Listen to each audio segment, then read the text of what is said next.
Hi guys, this is Manu Mishra. So welcome back with the session जिसमें आज हम लोग 2 अगस्त के द हिंदू न्यूज़पेपर का एनालिसिस करेंगे। सो फ्रॉम टुडे आपको रोज डेली एनालिसिस मिलेगा और साथ साथ आपको हिंदू के नोट्स भी मिलेंगे। अपलोड हो जाएंगे टॉप रैंकर्स पर या टेलीग्राम चैनल पर या दोनों चीज़ों में मिल जाएंगे आपको, जो आपको इंटीमेट कर दिया जाएगा। So without wasting any time, here we start the analysis of today's newspaper. So the first news is basically from the northeast.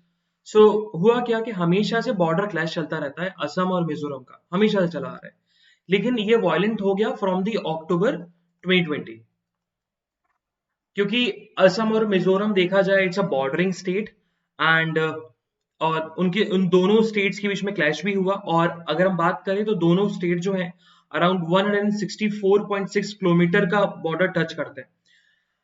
दिक्कत ये है कि दोनों ही स्टेट के जो लोग हैं, रेसिडेंट्स हैं, वो स्टेटस क्वा लेके नहीं बैठते। मतलब अगर गवर्नमेंट ने डिसाइड कर लिया ये बॉर्डर है, ये डिमार्केशन डाल दिया है, तो दोनों स्टेट्स के रेसिडेंट उन दोनों लाइन की डिमार्केशन को नहीं मानते, बॉर्डर की डिमार्केशन को नहीं मानते। और यही हुआ, इसके चलते बहुत ज्यादा बॉर्डर क्लैशेस हुए। और on the date of 26 July blood clash हो गया एक तरीके देखा जाए तो, जिसमें से सिक्स लोगों की डेथ हुई, जिसमें असम के कुछ पुलिसमैन इन्वॉल्व थे और साथ साथ कुछ सिविलियंस इन्वॉल्व थे और साथ साथ 60 अदर्स लोग इंजर्ड हो गए। और हम बात करें सैटरडे की, तो सैटरडे को मिजोरम पुलिस ने असम के चीफ मिनिस्टर हेमंत विश्वा शर्मा, उनके अगेंस्ट एफआईआर भी रजिस्टर कर दी थी अगेंस्ट दी, उनके ऊपर एलिगेशन लगाए थे कि अटेम्प्ट टू मर्डर के। और अभी हम बात करें तो दोनों ही स्टेट के जो चीफ मिनिस्टर हैं, असम के चीफ मिनिस्टर और मिजोरम के चीफ मिनिस्टर, उन दोनों ने बात करी। और साथ साथ जो हमारे home minister, union home minister Amit Shah, उन तीनों ने बात करी और ये रास्ता निकाला है कि जितनी जल्दी हो सके हम उतनी जल्दी बॉर्डर टेंशन को ईज डाउन किया जाए। Moving further, so it's a very proud move for India. So India ने सेकंड मेडल जीत लिया है इन द ओलंपिक्स। तो पीवी सिंधु ब्रॉन्ज मेडल जीत चुकी हैं इन दी बैडमिंटन स्पोर्ट्स में। और हम बात करें, she become the first Indian women जो लगातार 2 ओलंपिक्स में मेडल जीती हैं, या लगातार क्या, या लगातार भी नहीं है, 2 ओलंपिक्स मेडल उन्होंने जीते हुए हैं, फर्स्ट इंडियन वुमेन। पहली बार उन्होंने ओलंपिक मेडल जीता था in the Rio, silver medal in the badminton women single. और इस बार भी उन्होंने इन दी टोक्यो ओलंपिक्स 2020 उन्होंने ब्रॉन्ज मेडल जीता है in the women single category. Moving further, so इस बार की हम बात करें तो फाइनेंस मिनिस्ट्री की रिपोर्ट निकल गई। फाइनेंस मिनिस्ट्री की रिपोर्ट में ये पता लगा कि जो जीएसटी कलेक्शन हुआ है इस बार इन दी मंथ ऑफ जुलाई, जो जीएसटी कलेक्शन हुआ है, वो collection around 1.16 lakh crore rupees का हुआ है। सो अगर हम बात करें पास्ट मंथ की, जहां पर हम लोग 1 लाख से नीचे आ गए थे, हम लोग डिस्कस भी किया था कि अराउंड 96 या 92,000 करोड़ रुपीस का कलेक्शन हुआ था, उससे हम लोगों ने ग्रोथ करी and now we have collected around 1.16 lakh crore in the month of July. So इससे ये पता लगता है कि मार्केट धीरे धीरे ओपन हो रहा है, डिमांड इंक्रीज हो रही है, तो पब्लिक खरीद रही है, जिसके चलते जीएसटी कलेक्शन ज्यादा हो रहा है। तो it's a good sign for the economy कि हमारी इकोनॉमी अब रिकवर कर रही है धीरे धीरे। Moving further, so there is something about city, तो हमें सिटी के बारे में नहीं पढ़ना है, will skip the city news. So yes, so from the southern news, so Lakshadweep में 4 रूल्स एंड रेगुलेशंस आए थे by the administrator Praful Patel, और उन्हीं में से एक रूल्स एंड रेगुलेशन था कि 3 आइलैंड्स है, Lakshadweep is made up of many islands, लेकिन 3 आइलैंड्स है। अब उन 3 आइलैंड्स पे बेसिकली 370 विलास बनाने हैं। अब उसका मेन फंडा ये है कि टूरिस्ट अट्रैक्टिव प्लेस बन जाए वो। अब वो 3 आइलैंड्स के नाम याद करने हैं आपको, it's Minicoy, Kadmat and Suheli island. So these are the 3 islands जहां पर एक तरीके से डेवलपर्स को प्रपोजल दिया गया है, टेंडर्स निकाल दिया गया है कि वहां पर 370 विला बनाया जाए वहां पर, जिससे टूरिस्ट अट्रैक्शन बने। हाँ, हुआ प्रॉब्लम ये आ रही है इस रूल्स एंड रेगुलेशन के अगेंस्ट, बहुत सारे साइंटिस्ट और रिसर्चर्स हैं, उन्होंने पिटीशन कर, उन्होंने एडमिनिस्ट्रेशन को बताया भी था लास्ट ईयर कि जो नीति आयोग का जो प्रोजेक्ट है, जिसके चलते प्रफुल्ल पटेल ने एक रूल्स एंड रेगुलेशन बना भी दिया था, वो इकोलॉजिकली डिजास्टरस है और सोशो इकोनॉमिकली इल कंसिडर्ड है। इसी वजह से उन्होंने बोला कि अगर हम बात करें कि ये 370 स्ट्रक्चर जो बीचेस और लेगून्स पे बन रहे हैं, ये बहुत ज्यादा इकोनॉमिकली, इकोलॉजिकली या एनवायरमेंटली डिजास्टर्स होगा for the residents of Lakshadweep and for the Lakshadweep also. अच्छा, यहाँ जो लगून्स, अच्छा बीचेस सबको पता है बीचेस क्या होते हैं, but what are the lagoons? So lagoons means के एक लार्ज ओशियन है, उस लार्ज ओशियन के बीच में सराउंडेड बाय अ लैंड और बीच में वाटर है, ठीक है। एक स्ट्रिप की लैंड होती है in a circular way, strip of land in a circular way, और उसके बीच में वाटर है। तो जैसे पॉन्ड होता है ना, लेक होता है, तो अब लेक लेक क्या है? लेक, अब लेक इज अ वाटर, और जिसके आसपास सिर्फ लैंड ही लैंड होता है। बट यहाँ पर क्या है, लगून्स में क्या होता है कि a strip of land is just a strip of land जिसके अंदर वाटर होता है, सॉल्ट वाटर होता है, और स्ट्रिप ऑफ लैंड के बाहर फिर बहुत बड़ा ओशियन है, बहुत बड़ी वाटर बॉडी है। It's a lagoon. Okay, so bay देखा हुआ है, जैसे बे होता है ना, तो bay surrounded by a bay is a water surrounded by land from 3 sides. अब उनको 4 साइड से कवर कर दो तो लगून बन जाएगा। ओके, सो वही बहुत सारे एक्सपर्ट्स ने यही बोला है, साइंटिस्ट एंड रिसर्चर्स ने, एनवायरमेंट रिसर्चर्स ने यही बोला है कि अगर ये टेंडर पास होता है और 370 स्ट्रक्चर्स बनते हैं, विलास बनते हैं on the 3 islands, Minicoy, Kadmat and सोलोई आइलैंड्स पर, तो ये एनवायरमेंट के लिए बहुत ज्यादा डिजास्टर्स होगा। उन्होंने ये वार्निंग ऑलरेडी दे चुके हैं और अभी भी वार्निंग दी जा रही है। मूविंग फर्दर, सो अब कल की न्यूज में भी था और आज की न्यूज में भी है कि अगर कोई कर्नाटका में विजिट करना चाहता है तो एक नए नॉर्म्स लेके आए थे कि स्पेशली फॉर द केरलाइट्स, कि अगर कोई केरलाइट्स कर्नाटका में विजिट करना चाहता है तो they should have RTPCR report, negative RTPCR report. अगर उनके पास नेगेटिव आरटीपीसीआर रिपोर्ट नहीं होगी तो they can not travel into the state of Karnataka. और वही बात आज भी लिखी गई कि visitor to the Karnataka hits by the new norms.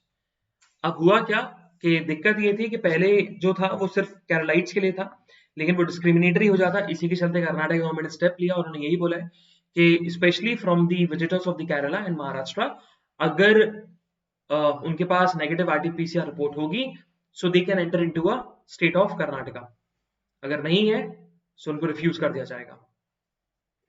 Moving further, so poultry industry, अगर हम बात करें पॉटली इंडस्ट्री में बहुत ज्यादा इंपैक्ट पड़ा है, बहुत ज्यादा इंपैक्ट पड़ा है because of covid. Around 18 month से उनकी डिमांड इंक्रीज भी नहीं हुई, और प्रॉब्लम ये रेज हो गई थी कि आफ्टर कोविड-19 की फर्स्ट वेव के बाद पॉटली इंडस्ट्री की डिमांड इंक्रीज होने लगी थी।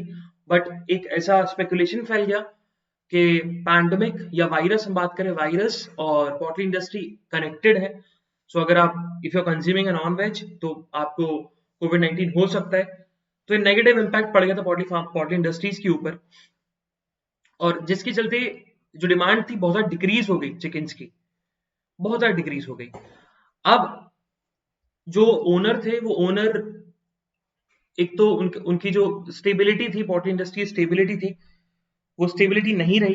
तो अभी पोर्टली इंडस्ट्री के जो ओनर्स हैं उनका ये कहना है टू द सेंट्रल गवर्नमेंट कि हमें genetically modified soybean seeds import कराने दो, है ना। रीजन ये है क्योंकि अभी अगर हम चिकन्स को, पोल्ट्री इंडस्ट्री में जो एनिमल्स रहते हैं चिकन्स को, अगर अभी हम ऑर्गेनिक सोयाबीन देने लगे तो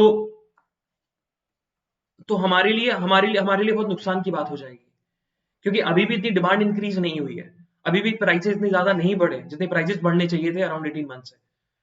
सो ऑर्गेनिक सोयाबीन हम दे नहीं सकते, इसी के चलते जेनेटिक मॉडिफाइड सोया सीड्स देनी चाहिए, सोयाबीन सीड्स आनी चाहिए, इंपोर्ट होनी चाहिए इंडिया में, जिसके चलते वो हमारे लिए सस्ते पड़ेंगे और हम उन चिकन्स को खाना प्रोवाइड कर सके। अगर हम उनको खाना प्रोवाइड नहीं करेंगे तो हमें उनको मारना पड़ेगा, क्योंकि हम उनको मेंटेन भी नहीं कर सकते। Moving further,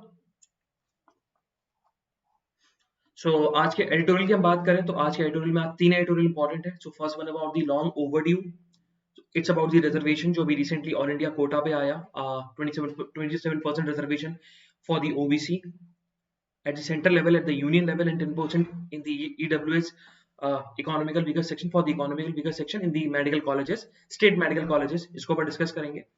The second one is about the elusive gold, तो it's about कि इंडिया में अभी तक गोल्ड नहीं आया।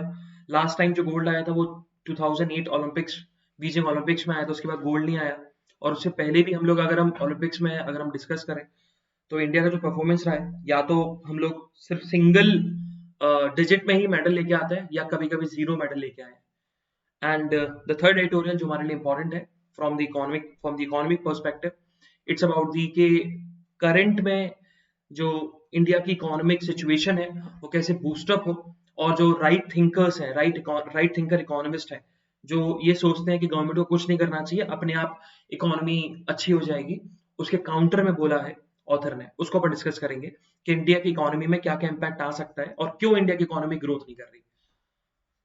सो first we move to the first editorial, it's about the long overdue.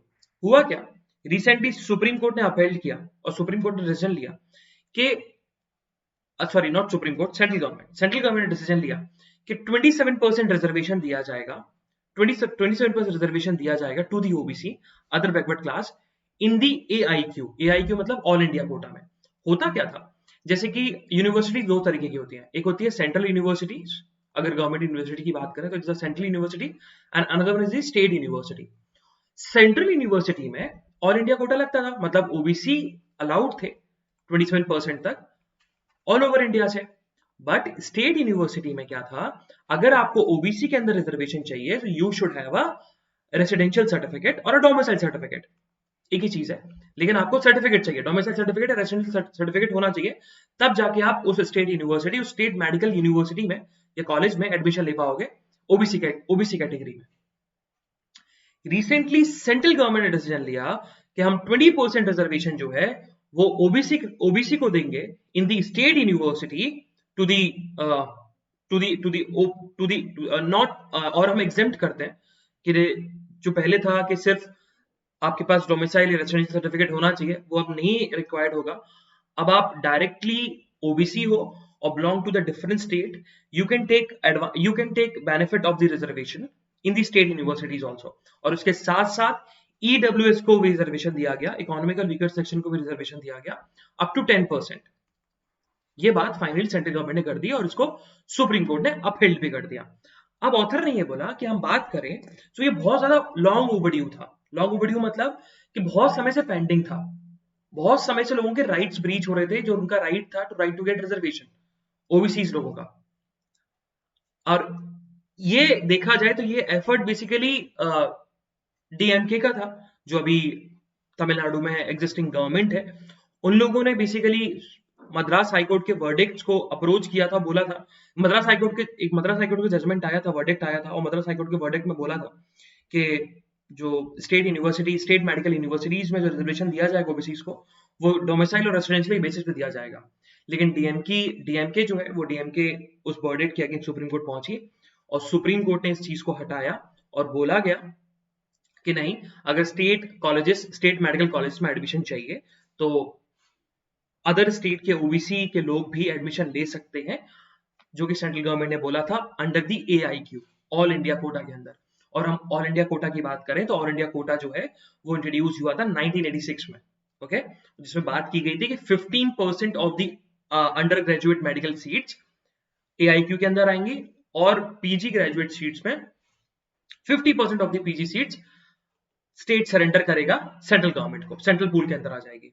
State universities की बात चल रही है यहाँ पर, ओके।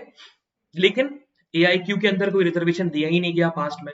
फिर सुप्रीम कोर्ट ने मद्रास हाईकोर्ट का डायरेक्शन भी सेटिस्फाइड कर दिया था कि सेंट्रल गवर्नमेंट को इंप्लीमेंट करना चाहिए एससी और एसटीज को इस कैटेगरी के अंदर, इस कोटा कैटेगरी के अंदर। फिर उसके बाद जब सेटिस्फाइड किया, उसके बाद फिर 2007 में सुप्रीम कोर्ट की आंखें खुली और सुप्रीम कोर्ट ने 15% रिजर्वेशन दिया टू दी शेड्यूल कास्ट के लिए एंड 7.5% रिजर्वेशन दिया शेड्यूल्ड ट्राइब्स के लिए अंडर दी एआईक्यू। लेकिन ओबीसीज के लिए कोई रिजर्वेशन नहीं था। फिर ओबीसीज के लिए रिजर्वेशन आया, वो भी रिसेंटली आया, वो भी 27%, और उसके साथ साथ ईडब्ल्यूएस को ही मिल गया 15%। हाँ, इसके बहुत ज्यादा अगेंस्ट में लोग थे, यही बोल रहे थे कि ओबीसीज को रिजर्वेशन नहीं देना चाहिए क्योंकि बहुत ज्यादा वो लोग socially and economically well of है। बट ऑथर ने फिर आगे यही लिखा है कि रिजर्वेशन जो है वो दो बेसिस पे दिया जाता है, एक तो सोशली बैकवर्ड और एक एजुकेशनली बैकवर्ड, या दोनों बैकवर्ड हो। तो ओबीसी के अभी बहुत सारे कम्युनिटी के लोग हैं जो कि सोशली और एजुकेशनली बैकवर्ड है, और वो इंटाइटल्ड है रिजर्वेशन के लिए, अपलिफ्टमेंट के लिए, for the equity, for the equality. हमें इक्विटी देनी पड़ेगी एंड इक्विटी इज रिजर्वेशन। हाँ, फिर लास्ट में ऑथर ने ये लिखा है कि जरूर सेंटर का जो डिसीजन था about the 27% reservation for the OBC, वो बिल्कुल वेलकम है, बट हाई कोर्ट ने ऑलरेडी इसको टर्म कर दिया है कंटेम्पशियस। कंटेम्पशियस का मतलब है कि ये बहुत लेट हो चुका है। Now the second editorial, it's about the elusive gold. और इलिसिव गोल्ड की हम, ये जो एडिटोरियल लिखा गया, editorial basically it's about the it's a very simple editorial, अगर खुद पढ़ोगे तो आसानी समझ में आ जाएगा। एंड इट्स समथिंग अबाउट कि इंडिया अभी तक गोल्ड मेडल नहीं जीता, और इंडिया बात करें तो इंडिया ने डेब्यू किया था ओलंपिक्स गेम्स में इन द ईयर ऑफ 1900, और इंडिया की उस समय पॉपुलेशन भी second highest, second most populous nation था, और अभी भी वो सेकंड मोस्ट पॉपुलस नेशन है। और कुछ समय बाद around 10 to 20 around 1 to 2 decades के बाद इंडिया जो है वो सेकंड मोस्ट पॉपुलस के अलावा बल्कि मोस्ट पॉपुलस नेशन बन जाएगा। लेकिन हमेशा हमने देखा, या तो हम ओलंपिक मेडल सिंगल डिजिट में लेके आते हैं, सिंगल डिजिट टैली होती है, या तो हम लेकर ही नहीं आए। सो और यही चीज हमें टोक्यो ओलंपिक्स में दिख रही है, सेम चीज दिख रही है, क्योंकि अभी तक सिर्फ 3 मेडल अश्योर हुए हैं, जिसमें से एक मीराबाई चानू का है वेट लिफ्टिंग में 49 कैटेगरी में सिल्वर मेडल। सेकंड मेडल जो है इट्स बेसिकली अब ब्रॉन्ज वो गारंटेड हो चुका है, अब वो ब्रॉन्ज के अलावा सिल्वर और गोल्ड जा सकता है to the welterweight welterweight category में, sorry not welterweight category में, सॉरी इन दी तुम्हारा या वेल्टर वेट कैटेगरी में to the boxer Lovlina, she belong to Assam. And अच्छा हमने पढ़ा भी था कि शी इज द फर्स्ट असमी, she is the first person from the state of Assam जिन्होंने ओलंपिक में मेडल जीता है। देन उसके बाद पीवी सिंधु, उन्होंने भी ब्रॉन्ज मेडल जीत लिया by defeating his China counterpart He Bingjiao by 2113 और 2115 कल ही जीता है। लेकिन हम बात करें इंडिया की, तो इंडिया में सबसे ज्यादा अगर कंटिजेंट गया, इंडिया कंटिजेंट गया किसी ओलंपिक में, तो वो टोक्यो ओलंपिक में गया। लास्ट टाइम जो सबसे ज्यादा कंटिजेंट गया था वो था रियो में अराउंड 117, और अभी की हम बात करें तो इस बार अब गया 119। और सबसे ज्यादा अगर हमें स्पेकुलेशन से कि हमें सबसे ज्यादा हमें मेडल्स मिलेंगे तो आर्चरी में और शूटिंग में, बट शूटिंग में हमें नहीं मिला। जरूर मनु भास्करा और उसके बाद सौरभ जो है, सौरभ चौधरी, उन्होंने अच्छा परफॉर्म किया, बट इतना अच्छा परफॉर्म नहीं किया कि वो ओलंपिक के फाइनल्स में एंटर कर सके और उसके बाद उन्होंने मेडल जीता, इतना अच्छा परफॉर्म नहीं किया। सो वही बात ऑथर ने लिखी है कि अभी भी हम देखा जाए तो अभी भी देर आर चांसेस ओलंपिक्स में, there are chances Tokyo Olympics में, देर आर चांसेस कि हम लोग अच्छा परफॉर्म कर सकते हैं, like in the athletics, discus throw में। और अभी हम बात करें तो रेसलिंग में भी हमारे चांसेस है कि रेसलिंग में हम जीत सकते हैं। सो अभी का जो आज का जो मैच है it's about the Kamalpreet Kaur, उनका मैच है in the discus throw, she is in the finals, और क्वालिफिकेशन में वो सेकंड नंबर पे थी। 64 मीटर का उन्होंने डिस्कस थ्रो, एक्सीलेंट थ्रो माना जाता है, तो उन्होंने एक्सीलेंट थ्रो करा था। उसके बाद हम बात करते हैं, उन्होंने ऑथर ने लिखा मैरी कॉम के बारे में कि मैरी कॉम भी बॉक्सिंग में लूज कर गई और वो अब ओलंपिक्स नहीं खेल पाएंगी। रीजन भी क्योंकि जो वर्ल्ड बॉक्सिंग एसोसिएशन है उनकी एज कैटेगरी लगती है कि आप 40 इयर्स के बाद, a person above the age of 40 years can not do professional boxing, वो बॉक्सिंग नहीं कर सकते। और अभी मैरी कॉम की जो एज है इट्स 38 ईयर, तो अब वो ओलंपिक्स में एंटर नहीं कर सकती, तो उनका कोई चांस नहीं है कि वो ओलंपिक्स नेक्स्ट ओलंपिक्स में पार्टिसिपेट करें। देन ऑथर ने फिर लास्ट में ये लिखा कि ये जो गेम है ना, ये गेम बहुत ज्यादा, इसमें प्रेशर होता है प्लेयर्स के ऊपर, क्योंकि खुद की परफॉर्मेंस के साथ साथ लोगों की उम्मीदें भी जुड़ी होती हैं। और यही बात नेशनल प्राइड की बात हो जाती है, क्योंकि यही बात अगर हम बात करें नोवाक जोकोविक, तो नोवाक जोकोविक फेल्ड हो गए, इवन वो ब्रॉन्ज मेडल भी नहीं जीत पाए, है ना। और अगर हम देखें जिम्नास्टिक, तो one of the best gymnastic अगर देखा जाए तो साइमन ब्लिस, तो साइमन ब्लिस ने भी ओलंपिक से विड्रॉ कर लिया अबाउट द मेंटल फैटिग। तो उनका यही कहना था कि मेंटल हेल्थ बहुत ज्यादा जरूरी है ओलंपिक मेडल से। इसका बहुत सारे लोगों ने काउंटर भी किया था, सपोर्ट भी किया था लोगों ने इनका, बट बिकॉज ऑफ दी उनकी परफॉर्मेंस के साथ साथ नेशनल प्राइड का भी प्रेशर होता है इनके ऊपर, तो प्लेयर्स परफॉर्म नहीं कर पाते ओलंपिक्स में, और वही शायद इंडिया के साथ है। और अभी हम ऑथर ने फिर लास्ट में ऑथर ने एक चीज और लिखी इसमें कि अगर हम देखा जाए तो हाँ, और ये ट्रुथ है कि ओलंपिक्स में अगर सबसे अच्छा कोई परफॉर्म कर रहा है तो वो हॉकी टीम कर रही है, मेंस की भी हॉकी टीम और वुमेन्स की भी hockey team. So after 41 years women ने पहली बार मैच जीता था ओलंपिक्स में, और after 41 years also Indian men's hockey team semifinal पहुंची है after 41 years. So just read the editorial. It's a simple editorial. It's about the India का situation क्या है Olympics में, not in the current Olympic games, but in the past Olympic games also. कि हमेशा से क्या रहा है और क्या प्रॉब्लम फेस इंडिया करता है. Now the third editorial जो मैं पढ़ना है, a cycle of low growth and higher inflation. अच्छा, ये जो एडिटोरियल है ना, ये एडिटोरियल बेसिकली गवर्नमेंट को बताता है गवर्नमेंट को क्या करना चाहिए इंडिया की इकोनॉमिक सिचुएशन को सुधारने के लिए.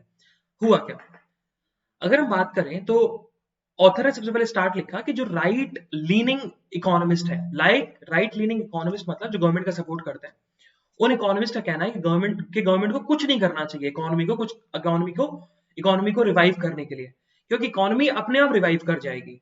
और वो एग्जाम्पल देते हैं जब ग्रेट डिप्रेशन आया था ना, तो इकोनॉमी ऑटोमेटिकली रिबाउंड कर गई थी वर्ल्ड वाइड में. सो ये भी वही सिचुएशन है, ये भी वर्ल्ड वाइड वाला सिचुएशन था, डिजास्टर सिचुएशन था, तो अपने आप इकोनॉमी रिबाउंड करेगी. ये भी जो कोविड-19 का पैंडेमिक था, it's similar to the great depression. ये राइट लीनिंग इकोनॉमिस्ट का कहना है कि जो पैंडेमिक है it's similar to the great depression, और ग्रेट डिप्रेशन में जैसे इकोनॉमी अपने आप ही वर्ल्ड वाइड रिबाउंड कर गई थी, इंडिया की इकोनॉमी भी और वर्ल्ड वाइड इकोनॉमी भी अपने आप रिबाउंड कर जाएगी बिकॉज ऑफ दिस पैंडेमिक. तो गवर्नमेंट को कुछ करने की जरूरत नहीं है. लेकिन ऑथर ने बोला कि ये जो आर्ग्यूमेंट है ना, ये फॉल्स है because of the four reason. पहला उन्होंने रीजन दिया, it's about the demand. Author ने सिंपल सी बात बोली कि जब हम बात करते हैं ग्रेट डिप्रेशन की, तो ग्रेट डिप्रेशन के बाद वर्ल्ड वॉर 2 हुआ था, वर्ल्ड वॉर 2 भी इसमें साथ में था. तो वर्ल्ड वॉर 2 के चलते बहुत ज्यादा डिमांड इंक्रीज हो गई, लोगों की डिमांड इंक्रीज हो गई, है ना, क्योंकि डिस्ट्रक्शन बहुत ज्यादा चीजें हो गई थी, लोगों के पास खाने का नहीं था, तो डिमांड अपने आप इंक्रीज हो गई थी और सप्लाई चेन अपने आप बढ़ने लगी थी. डिमांड बढ़ी, सप्लाई बढ़ी और ऑलरेडी इकोनॉमी बूस्ट अप कर गई. लेकिन ये सिचुएशन कोविड-19 के पैंडेमिक में नहीं थी. रीजन बीइंग क्योंकि कोविड-19 पैंडेमिक में अगर कुछ सबसे बेकार हुआ है तो वो डिमांड का डिस्ट्रक्शन हुआ है, क्योंकि डिमांड इंक्रीज हुई नहीं. क्योंकि सॉरी, द रीजन इज क्योंकि अगर हम बात करें इस पैंडेमिक में बहुत सारे लोगों ने जॉब लॉस करी है, बहुत सारे लोगों का पेस कट हुआ है. तो जब पेस कट हुआ तो पैसा ही नहीं उन लोगों के पास, तो चीजें खरीदी ही है, सप्लाई उतनी है लेकिन पैसा खरीदने के लिए पैसा ही नहीं है आपके पास. जब खरीदने के लिए पैसा नहीं है तो ऑब्वियसली बात है डिमांड डिक्रीज हुई है. जब डिमांड डिक्रीज हुई है तो इकोनॉमी कैसे बूस्ट अप करेगी, मार्केट में पैसा आएगा ही नहीं. तो पहला रीजन ऑथर ने ये दिया कि फॉल्स ये क्यों है कि गवर्नमेंट को कुछ स्टेप लेना चाहिए, ग्रेट डिप्रेशन की तरह सिचुएशन नहीं है. पहला फैक्टर बताया अबाउट द डिमांड कि ग्रेट डिप्रेशन में डिमांड बढ़ गई थी ऑटोमेटिकली क्योंकि डिस्ट्रक्शन बहुत ज्यादा हुआ था. बट कोविड-19 पैंडेमिक में लोगों की जॉब लॉस हुई है, लोगों की सैलरीज कट हुई, तो डिमांड डिक्रीज हुई है. दूसरा उन्होंने रीजन बताया इट्स अबाउट द इन्फ्लेशन. उन्होंने बोला इन्फ्लेशन के बारे में कि महंगाई बहुत ज्यादा बढ़ गई. एक तो पेस कट हुए, एक तो जॉब चली गई, उसके बाद इन्फ्लेशन बढ़ गया, है ना. इंडिया को बिल्कुल स्टैग्नेंट ग्रोथ जो चल रही थी वो स्टैग्नेंट ग्रोथ से लो ग्रोथ में आ गया फ्रॉम द लास्ट 2 क्वार्टर्स. क्योंकि जब हम ग्रोथ देखते हैं तो ग्रोथ हम लोग बेसिकली लास्ट ईयर जो ग्रोथ हुई थी, जिस परसेंट से ग्रोथ हुई थी उसको हम बेस बना के चलते हैं. लेट्स टेक एन एग्जांपल, जैसे कि लास्ट ईयर अगर ग्रोथ हुई है 10% की और इस बार जो ग्रोथ हुई है या कलेक्शन जो हुआ जीएसटी कलेक्शन जिसे मान के चलते हैं, जीएसटी कलेक्शन हुआ 10% का और इस बार हुआ 12% का, तो हम इसको बेस मानेंगे और इसको हम कैलकुलेट करेंगे. सो कितना डिफरेंस आ रहा है 2% का, तो 2% की ग्रोथ हुई है. तो वही बात ऑथर ने लिखी कि हम ग्रोथ ऐसे कैलकुलेट करते हैं. सो इस कैलकुलेशन में हम देखा जाए तो लास्ट ईयर जो ग्रोथ हुई थी और इस ईयर जो ग्रोथ हुई, हम तो बल्कि स्टैग्नेंट से लो ग्रोथ में चले गए, हम तो नेगेटिव ग्रोथ में चले गए. और ये सिनेरियो बिल्कुल यूनाइटेड किंगडम और यूनाइटेड स्टेट्स ऑफ अमेरिका की तरह है जो अर्ली 1970s में सिचुएशन थी, वही सिचुएशन है ना, कि लो ग्रोथ के साथ साथ इन्फ्लेशन भी राइज कर रहा था.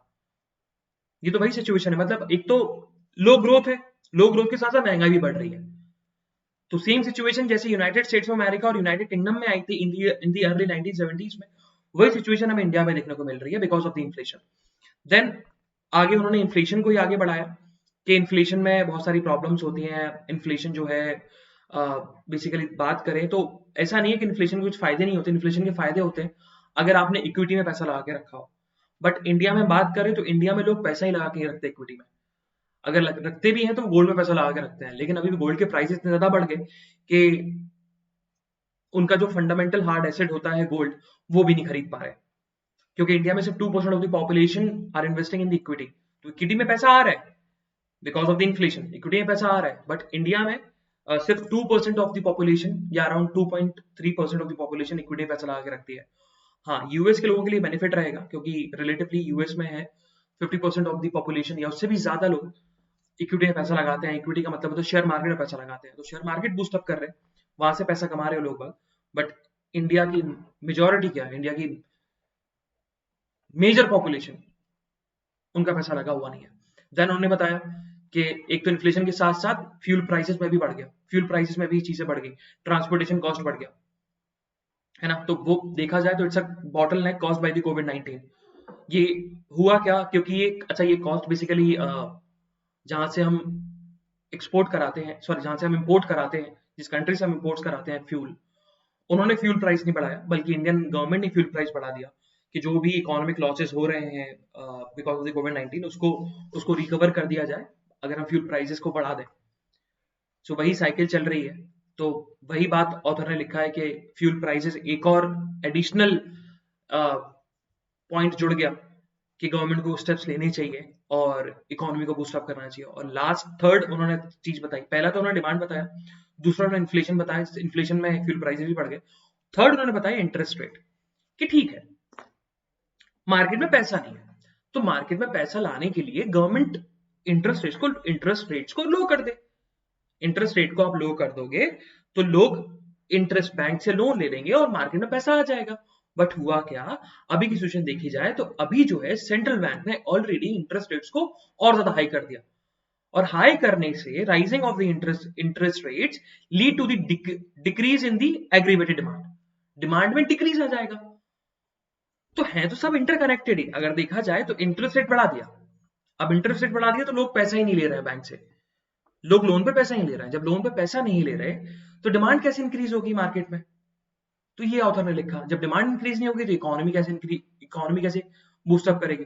और लास्ट में ऑथर ने लिखा it's about the NPA, non performing assets, कि ठीक है जिन्होंने कोविड-19 के पहले लोन लिया था अब उनको लोन चुकाना है, लेकिन जब कोविड-19 के पहले उन्होंने लोन लिया था बिजनेस पर्पस के लिए लिया था, लेकिन because of the covid pandemic and the lockdown वो बिजनेस नहीं कर पाए, तो जो उन्होंने मॉर्गेज रखा था, जो भी चीज उन्होंने मॉर्गेज रखी होगी वो एनपी में आ गई, नॉन परफॉर्मिंग एसेट्स में आ गई। तो जिसके चलते बैंक को भी लॉस हो रहा है, बैंक का रेवेन्यू लॉस हुआ, और साथ साथ इंडस्ट्रीज जो है specially SME industry, small medium size enterprise industries and MSME, micro small and medium enterprises, उन पे बहुत ज्यादा इंपैक्ट पड़ा। और ऑथर ने लास्ट में यही बोला कि this situation it's basically moving towards the Minsky movement, Minsky movement. और मिन्स्की मूवमेंट का मतलब होता है कि धीरे धीरे धीरे आप ग्रोथ करते हो, लेकिन एक पॉइंट आता है जिस पॉइंट को बोलते हैं Minsky movement, Minsky movement, Minsky movement बोल सकते हैं, मिन्स्काई मूवमेंट। और इस पॉइंट पर ड्रास्टिकली जो है वो इकोनॉमी डाउनफॉल में आ जाती है, ड्रास्टिकली। सो इस पॉइंट को बोलते हैं मिन्स्काई मूवमेंट। और ऑथर का यही कहना है जो इंडिया में सिचुएशन चल रही है ये मिन्स्काई मूवमेंट की तरह है। So this is the editorial. So read it. It's a simple editorial. जहाँ तक था अपने उसको डिड्यूस किया, इसका अपने ओवरव्यू लिया. So read it. It's a very very important and interesting editorial from the economic perspective. Moving further. So India और चाइना ने बेसिकली हॉटलाइन स्टैब्लिश कर ली है नॉर्थ सिक्किम में, एंड वो हॉटलाइन बेसिकली यही हॉटलाइन जो स्टैब्लिश करी है उसका इनॉग्रेशन दोनों आर्मीज, इंडियन आर्मी और पीएलए के आर्मीज ने इनॉग्रेट किया, और यही बोला है आर्मी ने कि ये स्पिरिट ऑफ ट्रस्ट क्रिएट करेगी चाइना और इंडिया के बीच में। मूविंग फर्दर, सो यूनाइटेड नेशन सिक्योरिटी काउंसिल की प्रेसिडेंसी इंडिया के पास है और अगस्त में टेक ओवर करेंगे। तो वही हमारे S Jaishankar external affair minister जो है उनका कहना है कि हमने एक पॉलिसी बना ली है, ठीक है, और पॉलिसी बना ली है और उस पॉलिसी में हम लोग क्या क्या करने वाले हैं जैसे हम प्रेसिडेंसी टेक ओवर करेंगे।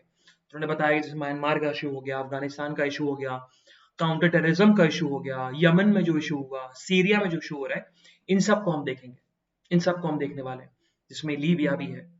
तो वही है, और एशिया पैसिफिक कंट्रीज को भी इसमें देखा जाएगा क्योंकि उनके बहुत सारे राइट्स ब्रीच हो रहे हैं बाइट दी चाइना कंट्री।